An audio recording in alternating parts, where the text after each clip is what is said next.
नमस्कार, आप सभी का स्वागत करता हूं। 17 फरवरी 18 फरवरी को लगातार 4 शिफ्टों में पेपर हुआ यूपी पुलिस कांस्टेबल का। इससे पहले भी आरओ का एग्जाम हुआ, उसमें भी लीक की चर्चाएं हुई। इसके बाद यूपी पुलिस में कांस्टेबल की ये पेपर लीक हुआ है। आखिरकार इसमें कितनी सच्चाई है, क्या है, यहाँ पर बात करेंगे हम। कुछ एस्पिरेंट हैं, कुछ ऐसे लोग हैं जिनसे हम जानेंगे। हाँ सर, क्या शुभ नाम है आपका? सर धर्मेंद्र शर्मा। सर, मेरा विचार ये है कि यहाँ पर सरकार पूरी तरह से असफल हो चुकी है जी।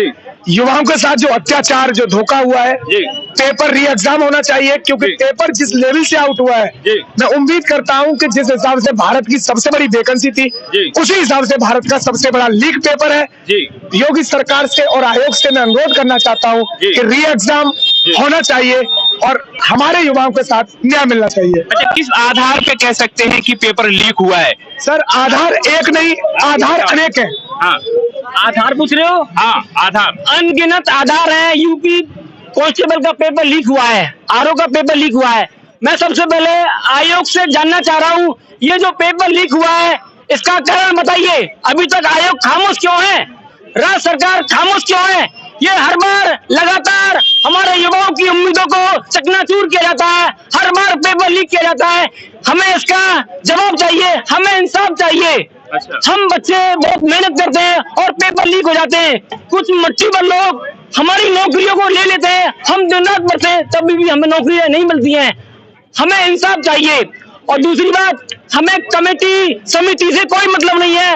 ये बात सार्वजनिक है, पूरा भारत जानता है। पेपर लीक हुआ है, पेपर लीक हुआ है, पेपर आउट हुआ है।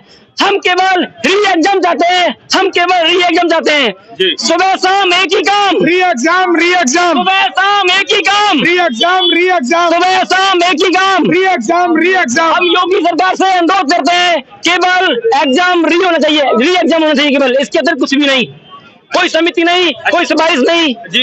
तो जांच कमेटी बोली है कि एसटीएफ की जो गठन हुआ है वो जांच करेंगे, चेक करेंगे, इसके आधार पे बताएंगे कि भाई चेक हुआ है कि नहीं हुआ है। सर जी, कमेटी बनाने का एक सबसे बड़ा रीजन ये होता है जहाँ संदेह होता है जी। जिस चीज में कोई संदेह वाली बात ही नहीं है तो वहाँ तो कमेटी की कोई बात ही नहीं है, जो पूरी तरह प्रूव हो चुकी है। आपको नहीं मालूम क्या ये बात?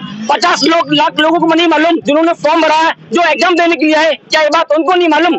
ये बात सर सार्वजनिक है, पेपर लीक हुआ है, पेपर लीक हुआ है जी। यदि सरकार री एग्जाम नहीं करवाती है तो युवा अभ्यर्थी क्या करेंगे, क्या अपने हक के लिए क्या करना चाहेंगे?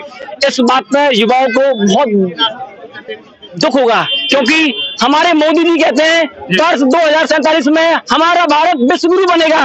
मैं माननीय मोदी जी से हाथ जोड़ के रिक्वेस्ट करता हूँ, जब तक हमारे युवाओं के सपने चकनाचूर होते रहेंगे, हमारा भारत 2047 में ऐसे विश्व गुरु नहीं बनेगा। जब तक हमारे युवाओं के सपने चकनाचूर होते रहेंगे, हमारे युवाओं के पेपर लीक होते रहेंगे, हमारा भारत 2047 में विश्व गुरु नहीं बनेगा, नहीं बनेगा जी। क्या आप क्या कहना चाहेंगे सर? मैं ये कहना चाहता हूँ योगी सरकार से और उस आयोग से, जो युवाओं के साथ जो अत्याचार हुआ है, युवाओं के साथ जो धोखा हुआ है, जो नकल माफिया है, उनको सख्त से सख्त सजा मिले, क्योंकि योगी बाबा की छवि के साथ एक बहुत बड़ा खिलवाड़ किया गया है। क्योंकि ये पूरा भारत जानता है कि उत्तर प्रदेश के मुख्यमंत्री आदित्यनाथ योगी जी प्रत्येक माफिया के प्रति बड़ा कठोर रहे और मुझे संपूर्ण उम्मीद है कि वो युवाओं के साथ खड़े होंगे और युवाओं को न्याय मिलेगा। अच्छा, आप क्या कर रहे हैं सर? आपने तो एग्जाम नहीं दिया होगा, आप टीचिंग करते हैं। मेरा मेन उद्देश्य सिर्फ एक ही है, एक टीचर होने के नाते, एक भारतीय होने के नाते, एक युवा होने के नाते, कि वास्तव में युवाओं के साथ जो धोखा हो रहा है, और ये कहानी नई नहीं है सर।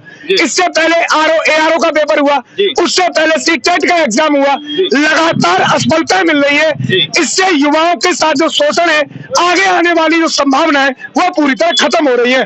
तो मैं सरकार और आयोग से एक ही विनती करना चाहता हूं कि कमेटी की तो यहाँ कोई बात ही नहीं है, क्योंकि सत्यापित हो चुका है।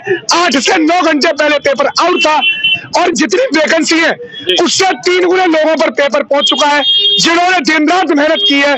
3 महीने लगातार, मेरे भाई, में टीचर होने के नाते मैंने सिर्फ पढ़ाया, कंटेंट बनाया और सोया। 3 चीज के अलावा चौथी चीज कोई नहीं हुई। और शायद ही भारत में इससे कोई हाईलाइट भर्ती हो, शायद ही युवा इतना कभी उत्तेजित हुआ हो। युवा का पूरा एक मिशन था कि उस राज्य के अंदर भर्ती हो रही है जहां पर आदित्यनाथ योगी जैसे मुख्यमंत्री है, और चोनिंग भी जल्दी होगी और निष्पक्ष भर्ती होगी। जो ये धांधलेबाजी हुई है, मैं योगी सरकार से यही कहना चाहता हूं कि इन माफियाओं को ऐसी सजा दी जाए कि आगे आने वाली जो 7 पीढ़ियां हैं वो भी इस बात को सोचे कि यूपी के अंदर क्या भारत के अंदर ऐसी धांधलेबाजी नहीं होगी। क्योंकि जीवन का सबसे बड़ा अपराध युवाओं की भविष्य की संभावनाओं से खेलना है। जब युवा ही परेशान हो जाएगा तो ये देश कभी भी तरक्की नहीं कर पाएगा।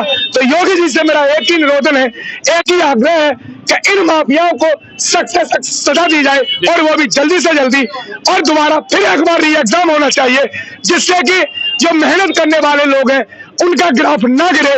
क्योंकि ऐसी स्थिति चलती रही तो आगे आने वाले वक्त पर युवा तैयारी करना छोड़ देगा, गवर्नमेंट जॉब का जो सपना है वो चकनाचूर हो जाएगा।